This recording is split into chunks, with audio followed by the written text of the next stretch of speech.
Equation 8 क्या मिला था हमें, 0 is equal to a into sine k a, equation number 8। अब इस इक्वेशन में a can not be equal to 0। अगर a 0 नहीं हो सकता पर इस इक्वेशन की वैल्यू 0 आ रही है, मतलब इससे हम क्या बता सकते हैं कि sign k A is equal to 0 होगा। तभी यहाँ पर 0 आ सकता है, क्योंकि a तो 0 नहीं हो सकता,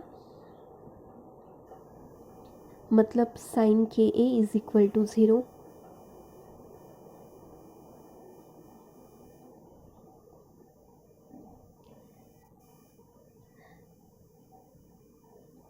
अब के ए की वैल्यू या तो पाई हो सकती है या तो के ए की value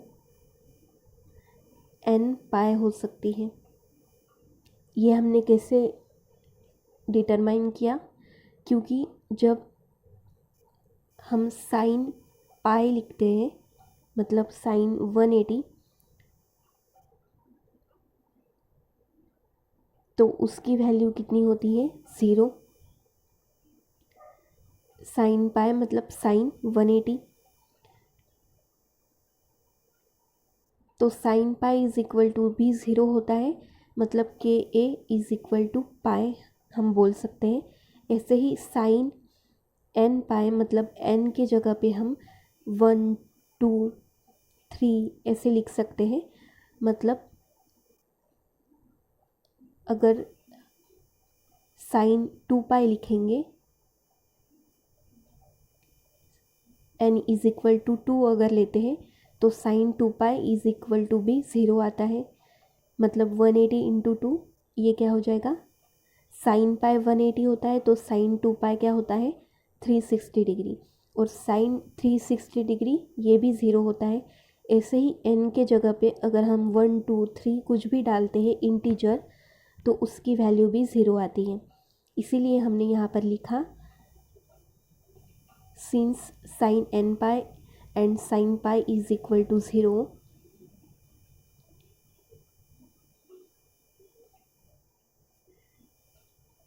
since sine pi is equal to 0, sine n pi is equal to 0, hence k a is equal to pi और k a is equal to n pi.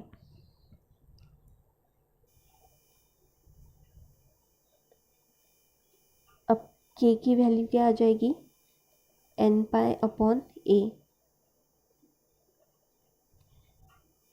Here n is an integer and n is equal to 1 2 3 etc.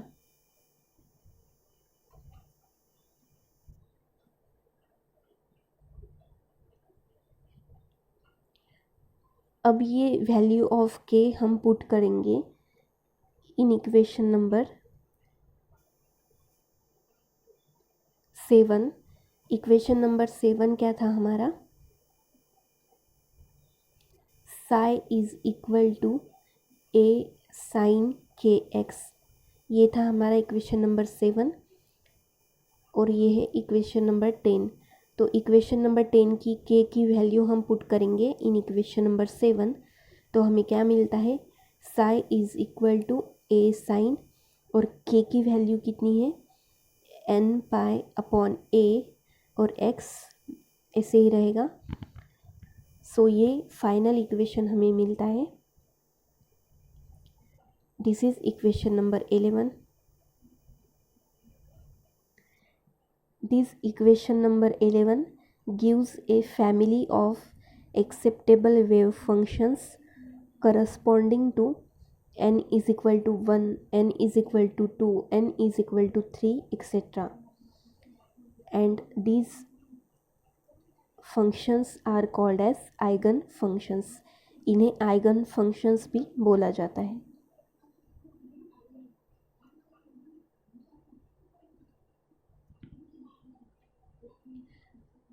अब अगर हमें energy of particle determine करना है 1D box में, मतलब 1 dimensional box में। सबसे पहले अब हम देखेंगे एनर्जी ऑफ पार्टिकल कैसे डिटरमाइन कर सकते हैं।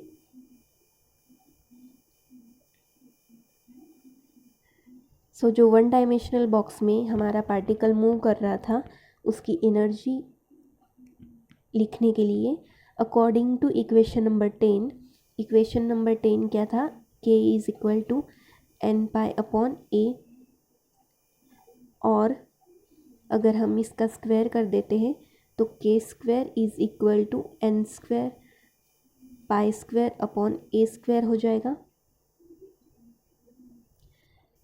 ऐसे ही हमें पता है that k square is equal to 8 pi square me upon h square. ये हमने सबसे पहले कंसीडर किया था क्योंकि सब यहाँ पर प्लैंक्स कांस्टेंट m e 8 पाई ये सब क्या है, कांस्टेंट थे, और कांस्टेंट होने की वजह से हमने इसे k से रिप्लेस कर दिया था। अब हमारे पास में दो इक्वेशन है, k square is equal to n square pi square upon a square and k square is equal to 8 pi square me upon h square. अब इन दोनों इक्वेशन को हम इक्वल लिख सकते हैं क्योंकि दोनों इक्वेशन के लेफ्ट हैंड साइड सेम है।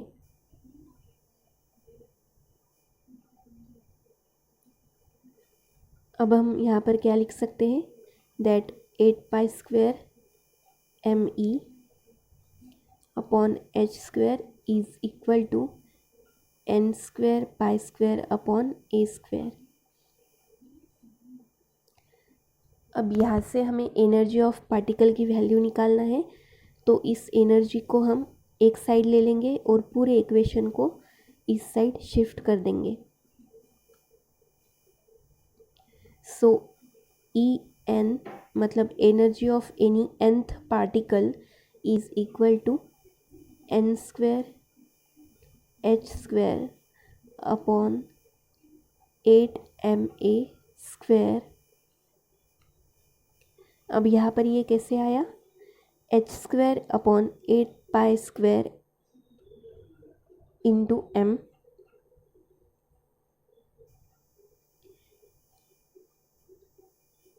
ये जो इस साइड था सब हमने इस साइड शिफ्ट कर दिया,